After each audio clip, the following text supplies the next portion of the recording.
Ever wondered if you could erase your Cash App transaction history for a cleaner, more private view? Here's the honest truth: you cannot permanently delete your Cash App transaction history, as it's a necessary record for financial compliance and security.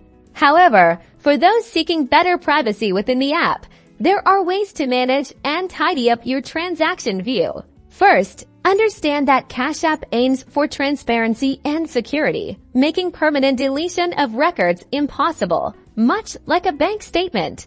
To get started with archiving a transaction, simply navigate to your Activity tab.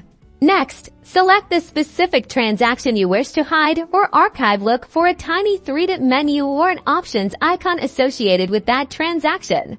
Tapping this will reveal options, including Hide Transaction or Archive. Select that option to remove it from your main activity feed.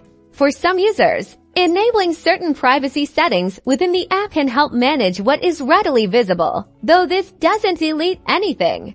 Remember, hiding or archiving a transaction simply removes it from your immediate view. The record still exists securely with Cash App. This feature is primarily for decluttering your activity feed and enhancing your personal in-app privacy.